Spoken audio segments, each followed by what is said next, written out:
las fichas en movimiento, las reglas se vuelven a hacer. Las mujeres se están rebelando, los hombres no saben qué hacer. Todas las fichas en movimiento, las reglas se vuelven a hacer.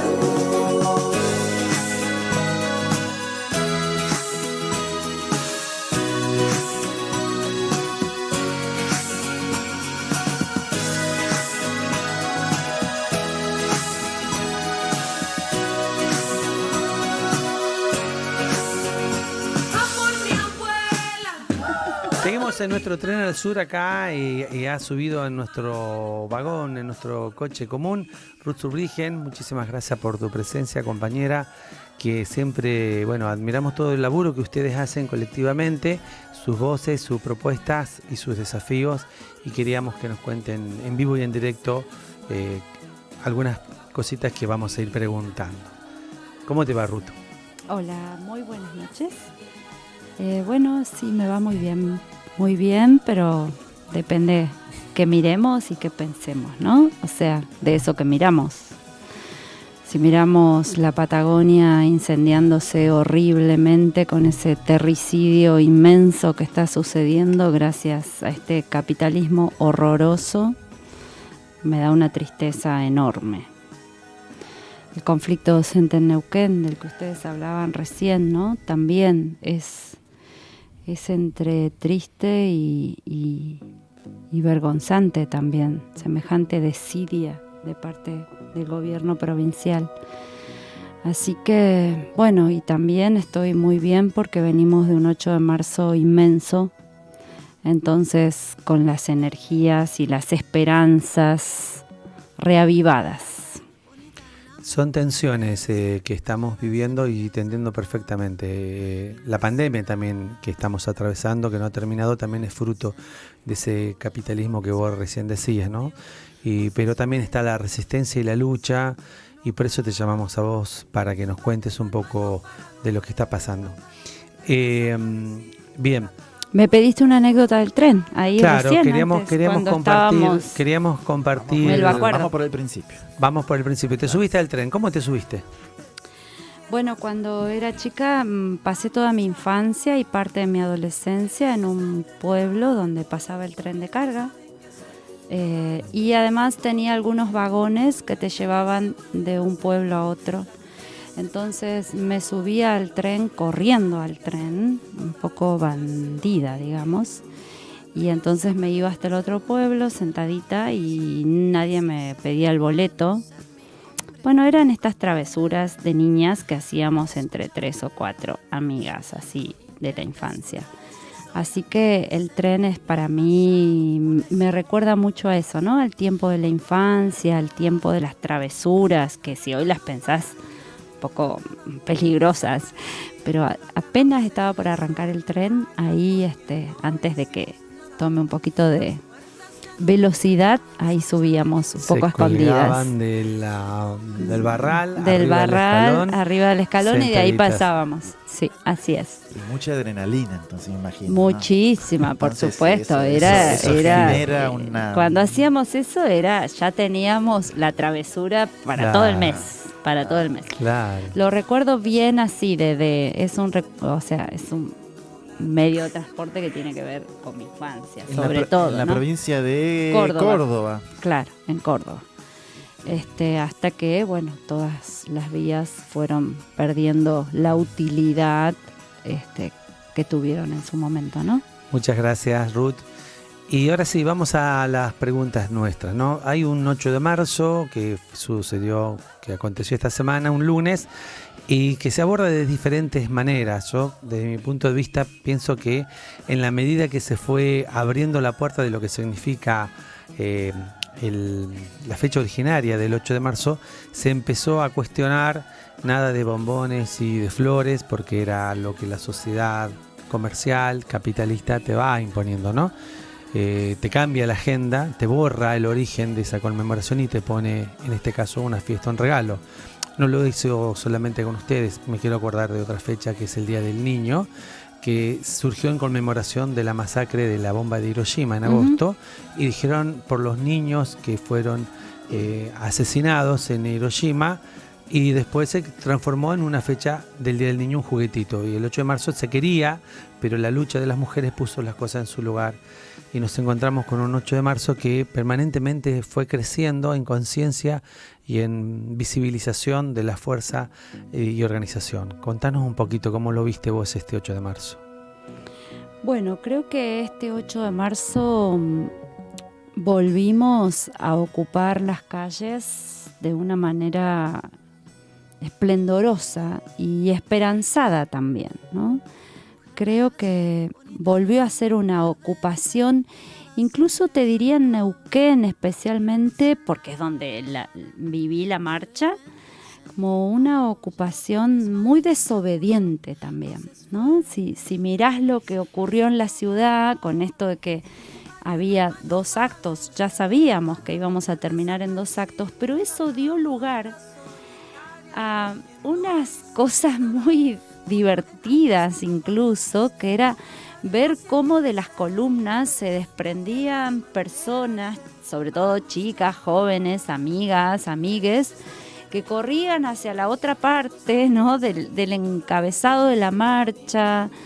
Me parece que todas esas cosas rompen con ciertas estructuras de la marcha ordenada, que la cosa tiene que ser así, ¿no? Pues me parece como acción de paro, ¿no? Porque aunque sabemos desde que venimos convocando a los paros de 8M, que no hace tantos años, sabemos que la modalidad del paro no es la modalidad del paro tradicional, del paro de la CGT, de la CTA, con esa organización otra vez bastante férrea, piramidal. Y que parar es centralmente no ir al lugar de trabajo, ¿no? Creo que los feminismos lo que hacemos por un lado con el 8M es poner en discusión qué es el trabajo, empezando por ahí, ¿no? Bien. ¿Quiénes pueden parar? Solo las trabajadoras. Cuando la palabra trabajadora te viene en el imaginario directamente la trabajadora asalariada, o podemos parar todas las que vivimos haciendo trabajos de distinto tipo, ¿no? Aunque no sean asalariados. Exactamente. O las que trabajan en la economía popular, digamos, las artesanas, todo el tema del trabajo de los cuidados, eso que llaman amor, es trabajo no pago. Entonces, la apuesta de los feminismos en este tiempo viene siendo eso, problematizar la categoría de trabajo, es decir, ponerla en discusión. ¿Quiénes entramos en esa posibilidad? Bueno, todes. Con lo cual, ¿no? El día de se reemplaza por paro feminista. Claro, bueno, es una disputa esa también, ¿no? Estamos insistiendo con que es un paro feminista, damos argumentaciones de por qué, la construcción, cómo llegamos a esa construcción también es parte de eso que instala el paro feminista. La previa de los paros del 8M son muy interesantes. Uh-huh. Este año con ciertas condiciones por la pandemia y las cuestiones de cuidado distintas a las del año pasado, pero eso no quiere decir que no hagamos todas las reuniones habidas y por haber previas, que no hagamos todo ese trabajo casi, y es otra vez trabajo, ¿no? Pero ese trabajo activista, manual de escribir la pancarta, el cartel. Es algo que no sucede en otras movilizaciones aún masivas.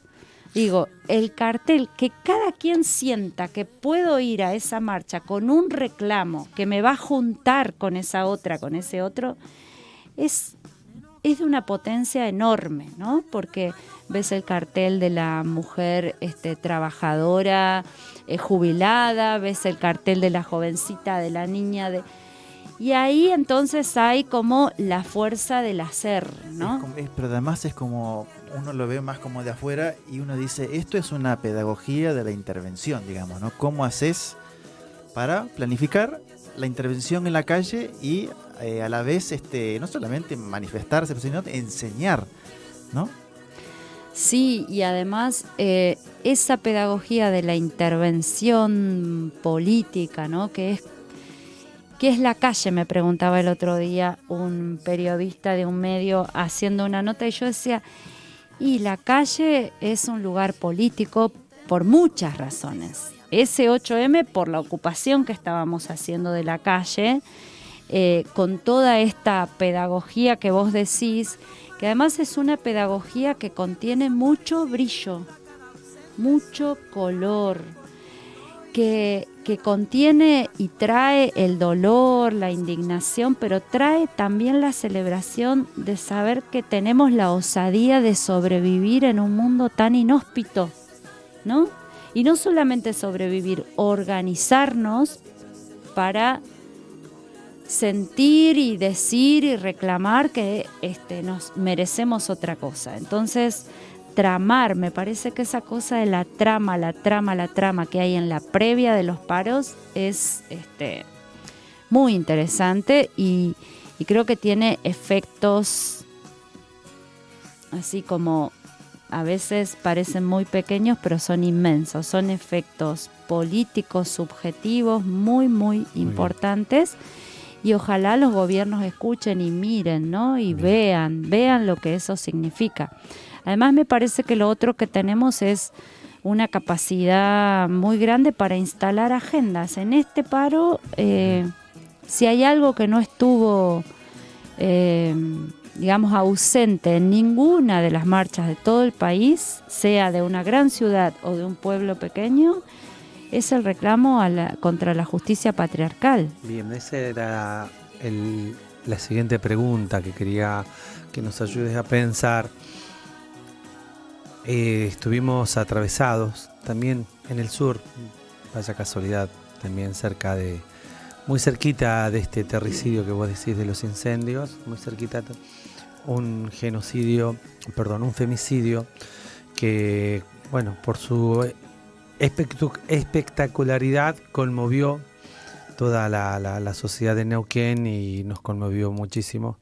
Todos los femicidios nos conmueven, pero esta situación, como decía recién, esta espectacularidad nos removió a todos y todas. ¿Qué pasa con la justicia? ¿Cómo lo ven? ¿Cuáles serían los cambios necesarios, urgentes, para que la justicia pudiera funcionar un poco mejor? Parece que sería una gran cosa que un poquito mejor funcionara y ayudaría mucho. A lo mejor hay que cambiarlo mucho más que un poquito. Bueno, yo creo que la justicia patriarcal viene demostrando que es capaz de ser injusta siempre.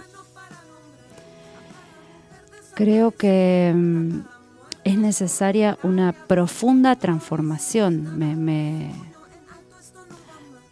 Me viene cuando leo reformas de la justicia, ¿no? Todas las discusiones que hemos dado acerca de las transformaciones necesarias para cambiar más de lleno un poder que hoy por hoy es casi una casta de privilegiados, ¿no? Ayer una compañera abogada me decía el sueldo de una jueza, de un juez, y la verdad que de verdad, es cierto lo que me estás diciendo, deberíamos exigirles que muestren los recibos de sueldo, que no son sueldos, ya son, no sé, pasaron a otro estatus. Hay tantos privilegios allí que esa es una de las cosas que tenemos que poner en el foco cuando hablamos de justicia feminista. Porque eso es lo que venimos a traer en particular y a poner bien en alto este 8M. Queremos una justicia feminista y cuando estamos diciendo queremos una justicia feminista no estamos diciendo hacer lo que la justicia patriarcal hace con las mujeres, con las travestis, con las personas no binarias, trans. En gran medida les estamos diciendo dejen de subestimar nuestra palabra. Dejen de subestimar las denuncias, dejen de generar pactos de caballeros y de clase como hacen con Guillermo Focaccia. Hace 2 años que no logramos que empiece el juicio y seguramente si seguimos así todo va indicando por todos los laberintos de la justicia que este señor se va a salir con la suya y no va a tener el juicio porque va a prescribir, ¿no? Y ahí hay un hacer de las abogadas que están trabajando, de una abogada en particular que está trabajando mucho para que eso no sea así. Pero digo, hay tanta estigmatización y subestimación de la palabra de las mujeres. Hay, cuando digo estigmatización, esta cosa de que somos exageradas, ¿no? Hace pocos días una compañera profesional, o sea, no digo profesional, trabajadora en el Estado, de una ciudad que no es Neuquén, de una ciudad muy pequeña, hicieron una denuncia por su expareja. Ella está embarazada de esta persona, y cuando ella cuenta ante un trabajador social del Poder Judicial en el lugar donde fue a denunciar que ella le dio una cachetada en un momento para defenderse, le dijo, o sea que vos serías una violenta activa también. Embarazada de 7 meses, y este personaje diciendo que no va, la persona a la que ella denuncia, que él no va a cumplir las perimetrales porque él quiere conocer a su hijo. Bueno, cualquiera, ¿no? Entonces Bien. digo, es la justicia patriarcal que tiene unos mecanismos que terminan generando daño y sufrimiento. Cuando hablabas recién de lo de Villa Langostura y el femicidio de Guadalupe, digo, creo que nos trajo más dolor, más indignación, porque veníamos de la situación de Úrsula, ¿no? Están matando a las pibas que han ido a denunciar y que no se las ha escuchado, no se ha puesto su reclamo, su pesar, su sufrimiento en el lugar que merece. Entonces no le dan estatus de credibilidad. Entonces eso es parte de las cosas que hay que cambiar fuertemente en la justicia, entre muchas otras. Pero también, y ahí me parece que es muy importante, yo quiero traer ese texto tan valiente de Andrea Diez, que nos invitó a mirar los 200 metros que corrió Guadalupe. Con la mirada Del resto. de quienes veían, ¿no?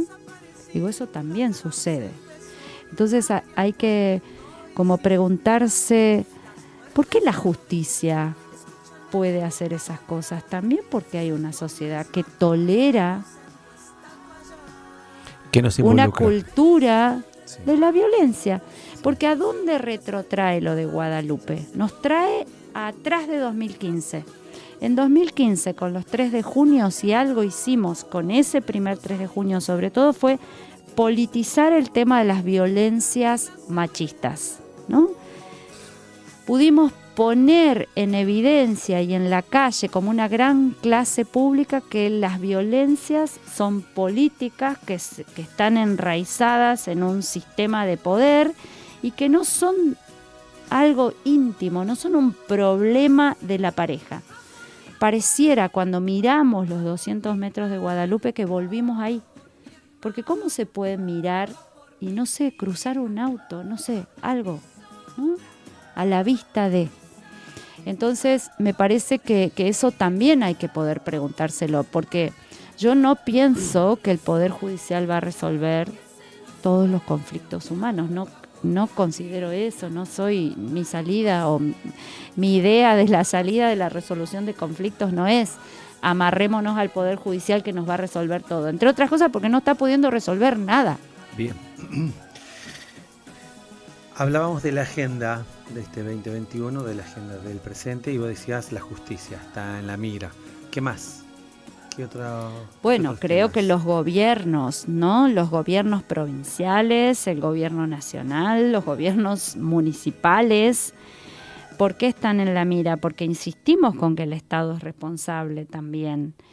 Y si bien la justicia hace lo suyo, está claro que estamos fallando en todo lo que tiene que ver con las medidas de prevención. Es decir, cómo nos anticipamos a las posibilidades de las distintas expresiones de formas de violencia, ¿no? Entonces, me parece que es muy, muy importante que se definan cuáles van a ser los presupuestos para programas adecuados que puedan dar respuesta con la magnitud del problema que tenemos. Porque si hay un femicidio cada 30, cada 26, cada 28, no es tan relevante la cantidad de horas, sino el número de mujeres travestis, si pensamos en los travesticidios también, que hay que traerlos.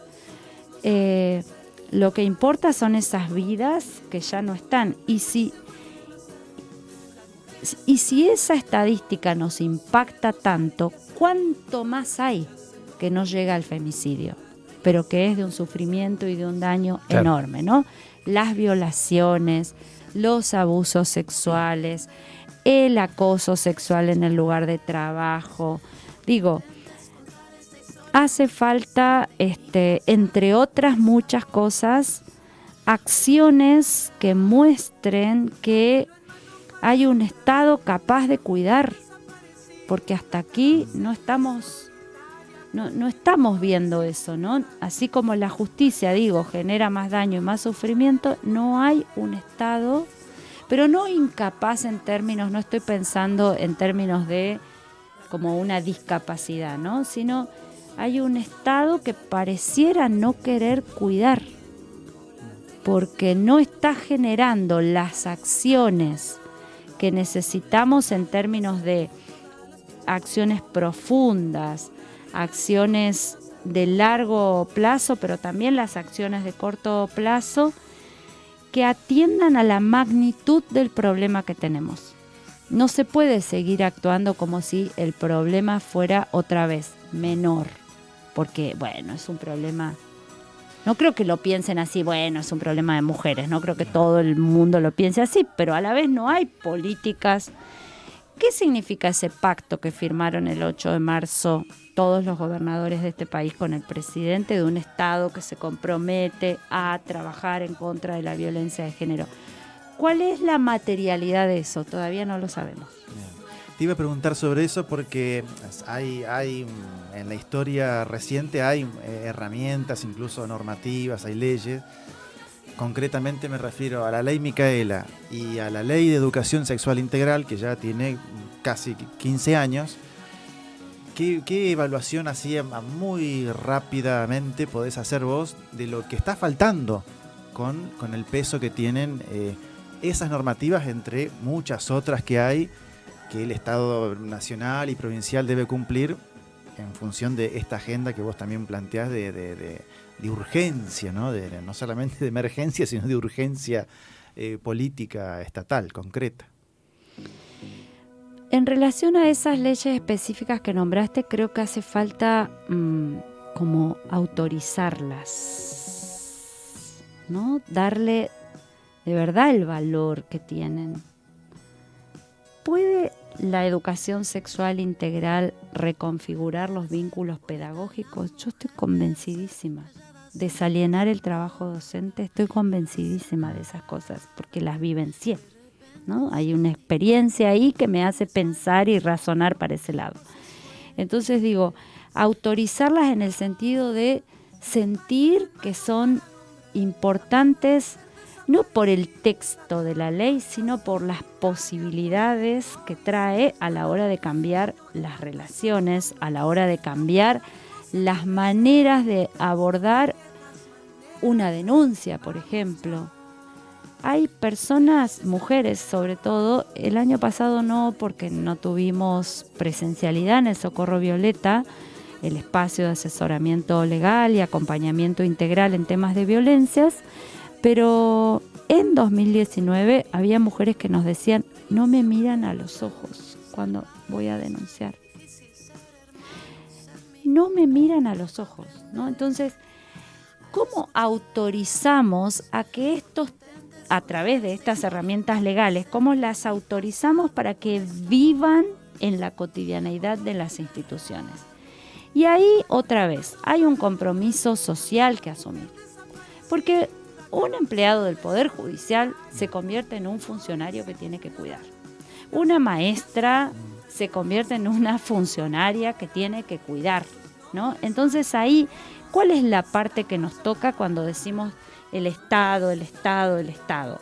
Claro que hay como graduación de responsabilidades. Mi responsabilidad con la ESI no es la misma que la del ministro de Educación de este país, ni la ministra de Educación de esta provincia, ¿no? Y claramente hay que marcar esas responsabilidades.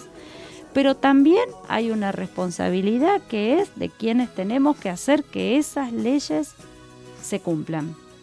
Es como cuando hablamos de los derechos de la niñez y adolescencia, ¿no? Bueno, ¿cómo las hacemos cumplir? ¿Solamente diciendo cuáles son? ¿O haciéndolos carne, encarnadura, en los tránsitos donde estamos? Entonces, me parece que... Pero cuando digo autorizar, también estoy pensando como que hace falta un debate profundo, reflexivo, lo que pasó en esta provincia con los certificados truchos, ¿no? ¿Para quién son esos certificados truchos? No hay respuesta del TCJ que nos convenza. ¿Por qué dicen que el 91% está capacitado? Si dicen eso, que está capacitado con la ley Micaela, es no autorizar a la ley Micaela, claro, porque son cursos en perspectiva de género que se dieron antes de la existencia de la ley Micaela, que se revalidan, por decirlo de alguna manera. Y se revalidan no porque lo pide quien hizo el curso, ¿no? Que es la manera de revalidar. Sí. Quien lo hizo, pide. Es no, otro tipo de decisión. Es una revalidación por arriba. ¿A qué organismos le tienen que decir que tienen el 90% capacitado? A los organismos que ponen dinero para estas cosas, claro, que son del exterior, ¿no? Entonces digo, ahí es donde estamos de alguna manera banalizando lo que viene a traer la ley Micaela. Me parece que es como muy necesario que pensemos, bueno, si les parece que no es por ese lado, que digan cuál es el plan que tienen, porque hacer como sí tampoco nos está resultando, ¿no? Hacer como sí no está logrando salvar vidas, ni está logrando evitar sufrimientos, ni está logrando dar respuestas a quienes están buscando ayuda de parte del Estado, de parte de los gobiernos. Y si un gobierno y un Estado no pueden cuidar, bueno, ¿para qué están? ¿cuál sería la función? ¿Cuál ¿no? sería la función? Sí. Y socialmente digo, también hay que pensar que esto de, bueno, la cuestión más cultural de cuáles son los grados de tolerancias que hay para con las violencias, ¿no? Porque cómo se instala la posibilidad que llega al final en el femicidio. Bueno, hay que estar todo el tiempo sospechando de cuánto tolero y qué límites estoy dispuesta a poner ante esos actos de violencia que puedo ver, porque es la manera en que vamos a lograr parar un poco la mano. En el tema de los porcentajes de femicidios, no es algo que vayamos a cambiar de un día para el otro. Yo lamento decirlo, no van a acabar los porcentajes, las estadísticas que tenemos de un día para el otro, porque hay una cultura patriarcal que no nos deja vivir en paz. ¿Qué pedimos? Que nos dejen vivir en paz. Es casi nada, pero a la vez es un montón. Déjennos vivir tranquiles. Es un montón, porque vivir tranquiles en un sistema de relaciones de poder, como es el patriarcado, como es el racismo, como es el propio capitalismo, y bueno, hacen mucho para que no vivamos tranquilas, ¿no? Y se educa para los privilegios de quienes se ocupan de que no vivamos tranquilas. Ruth, queremos que nos cuentes también, bueno, ya hablamos de la agenda y me parece que con esos dos temas tenemos mucho para trabajar, lo que vos recién decías, la justicia y los gobiernos. ¿Algo que te haya quedado para hacer o con eso te parece que tenemos una tarea inmensa, larga, Bien. pero profunda, y también hay que densificar, digo yo, ¿no? Aunque es una palabra difícil, pero ¿qué quiero decir? Hay que animarse a ser creativo también con las propuestas, porque hay mucho por ensayar también, ¿no? Hay que abrirse a esa posibilidad de mucho por ensayar. Solo quiero decir una cosa más del 8M, que el 8M también fue esta vez el primer 8M con ley de interrupción voluntaria del embarazo en este país. Bien. Primera vez que caminamos las calles sin tener que decir tiene que ser ley, porque ya tenemos la ley. ¿Tenemos Bueno. todo? No, tenemos la ley, que es muy importante. Tenemos que hacerla cumplir, sería. Ruth, vos querías invitar a la audiencia a una presentación de un libro.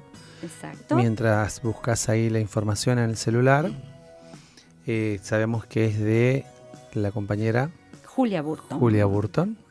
Así es. Es un libro que de alguna manera recoge su trabajo de tesis como doctoranda en sociología. Espero no haberme equivocado. Julia Burton es una Julia compañera acá de Neuquén.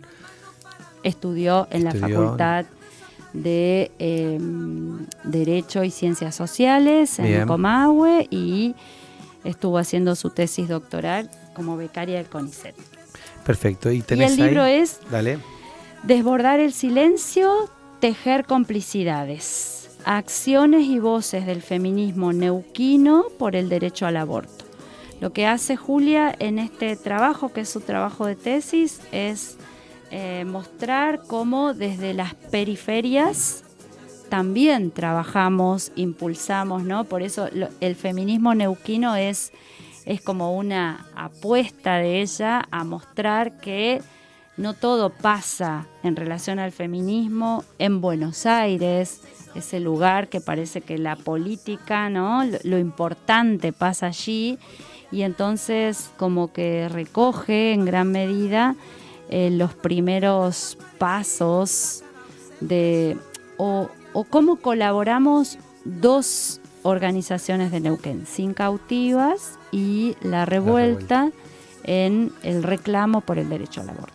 Es el sábado, es el sábado, dale. es el sábado, dije solamente el nombre del libro, Sí. es el sábado 13 de marzo, 19:30 horas, es al aire libre, y es en la Biblioteca Popular Espacio de Libertad, que queda en la calle San Martín al 6141.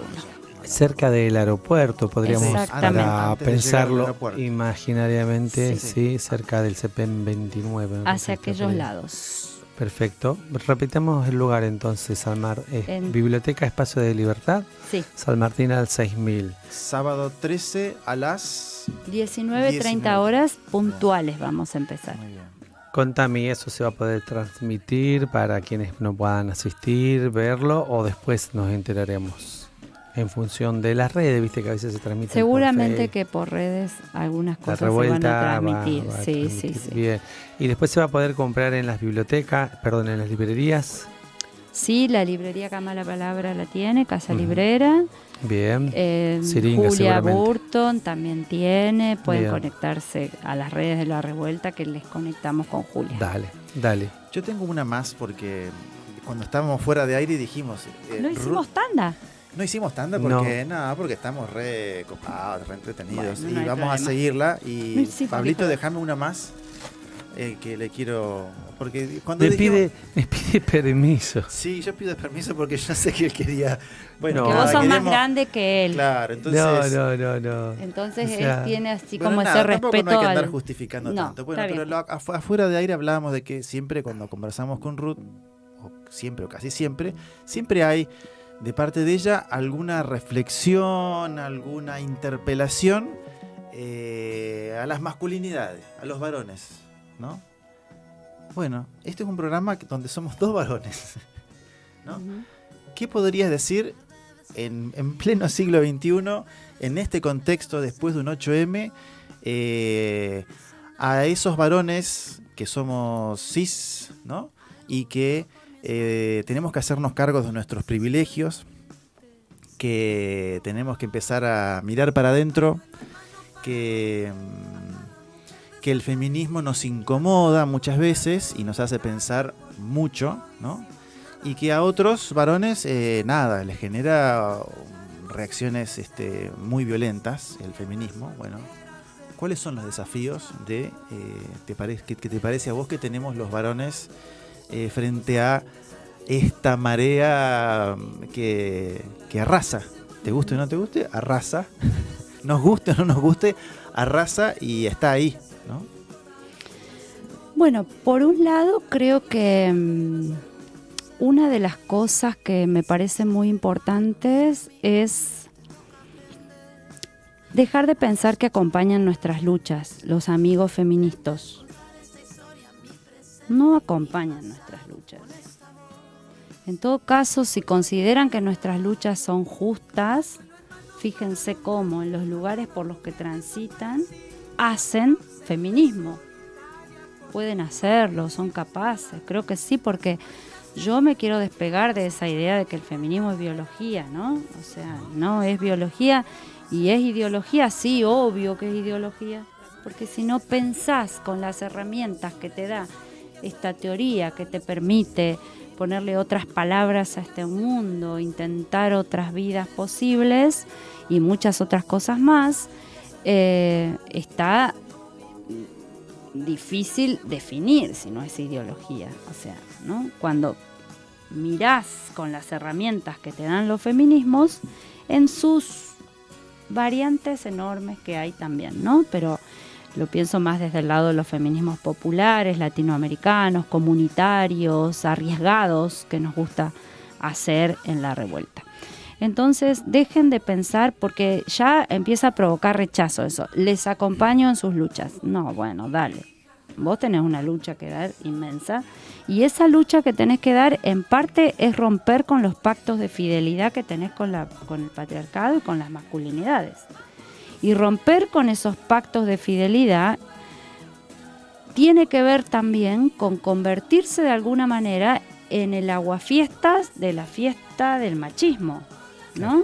Y que no quedemos en este lugar únicamente las feministas exageradas, ¿no? Las feministas que no se bancan nada. Como dice Sara. Claro. Entonces creo que hay allí... creo que tienen que animarse a aprender también de las luchas feministas y de la política feminista, porque los feminismos hacemos mucha política, ¿no? Entonces me parece que tienen que animarse a eso, a dejarse interpelar y a dejar de pensar que se la saben todas, ¿no? Luego, claramente hay varones con los que yo creo que no se puede nada. De verdad, lo pienso así, ya no creo que y lo digo aún en mi carácter de docente e interesada por la pedagogía. Un varón que decidió matar a otra persona y así resolver el conflicto, yo no sé qué podemos esperar, ¿no? Pero a la vez digo, ¿cuánta responsabilidad tenemos? Porque otra vez quiero plantear, los femicidas están entre nosotras y nosotres. Y van a la escuela. Van a las escuelas, van a los clubes, van a las iglesias, van al supermercado, ¿no? Hay una compañera que tiene una idea fenomenal, que es, para mí fenomenal, que dice, tenemos que empezar a señalarlos. Jugaba al rugby ahí. ¿Qué hace ahora el club de rugby para desacoplarse? ¿Va a hacer algo? ¿Va a hacer carnet en todos lados que diga repudiamos? ¿Qué va a hacer? Porque tenemos que generar una reacción positiva, por supuesto, no como una, no sé cómo decirle, sino como una acción también que promueva otras posibilidades y que prometa que podemos vivir de otra forma, ¿no? Y ahí para mí los varones tienen un rol fundamental, pero bueno, tienen que pensarse mucho. Van muchas décadas atrás, ¿no? Muchas décadas atrás, porque han tenido todo servido siempre. todo servido siempre. ¿Quién cuida a las hijas de ustedes dos cuando hacen tantos programas, por ejemplo? Bueno, vos ya tenés hijas grandes. Qué pregunta. ¿Viste? Por eso quería que hablara de esto. Bueno, Esa es la queridos, tarea. Ruth, una pregunta que viene acá por las redes. Que cuentes un poquito más de Andrea Díez, que es neuquina. bueno, Andrea es una compañera periodista, sí, neuquina, que es de las primeras compañeras de acá que se definió como feminista públicamente, ¿no? Estoy diciendo hace muchos años. Con Andrea acompañé a la primer mujer a abortar, a un médico de estos que hacían abortos clandestinos y que negociaban con esos seguros, pero que negociaban con eso. Andrea es una compañera que trabajó después mucho tiempo en Guatemala para una ONG. Para mí es una compañera muy lúcida, con la cual aprendí muchísimo y a la que extrañé mucho cuando estuvo fuera del país. Y ahora escribe sobre, bueno, estos hechos, ¿no? Reflexiones. Ese texto lo publicó en su Facebook, en sus redes sociales, y es los últimos 200 metros de Guadalupe, ¿no? Y entonces marca la responsabilidad de la justicia, pero también la responsabilidad social de la sociedad, digamos, ¿no? Eso. Bien. Muchas gracias, Ruth, por tu tiempo, por tu trabajo y por ayudarnos a todos y a todas a pensar, a todos, y a seguir pensando en esta tarea que parece titánica, pero me parece que tiene ya mucho de lo ganado. Estamos hablando de una situación que nos desgarra, pero tengo una sensación de que hay una conciencia comparada con 20 o 30 años atrás. Bueno, por muy supuesto. ganada, El muy 8 ganada. a la mañana yo iba a una actividad en el Poder Judicial y pensaba, hace 20 años, me subí al auto pensando, hace 20 años, un 8 de marzo, hacíamos nuestra primera charla pública en el aula magna de la Universidad del Comahue. Nosotras, agrandadas, nos creíamos que se iba a llenar el aula magna y había 15 personas. Con Mabel Bellucci, nuestra primera actividad pública como Revueltas. Entonces, si yo miro ese 8 de marzo de hace 20 años, esa misma hora, y lo que estaba por pasar, este 8M, con la tarde, la calle, las acciones que se estaban proyectando, bueno, es impresionante lo que hemos podido, ¿no? En ese sentido yo muchas esperanzas, muchas. Bien. Y creo que parte de lo que hicimos este 8M fue reavivar fuertemente ese fuego feminista que nos mueve a construir otras posibilidades, y eso me llena de orgullo. Y quiero decir, sí, aunque sean los últimos minutos, que parte de esas posibilidades que vivimos este 8M tienen mucho que ver también con el hacer de la querida y amada Graciela Alonso. Correcto. Bueno, ya vamos a hacer un programa especial por Graciela y vamos a poder trabajar ahí, Graciela Alonso, Las Revueltas y muchas cosas más que sentimos nosotros que es importante poner arriba de la mesa para que las redes funcionen para construir conciencia y no para enredarnos solamente. Muchas gracias por estar acá. Gracias a ustedes. Enormes, totales. Nos estamos viendo. Enorme abrazo, che. Gracias por todo. Gracias. No. Bueno, vamos Cami, con un poco de música, así despedimos a nuestra compañera y seguimos con lo poquito que queda del Tren al Sur. Sabíamos que nos ibas a robar, aparte del corazón, un poco de tiempo. Tenemos que... No nos arrepentimos para nada. Por supuesto. Jamás. Sigamos con la música.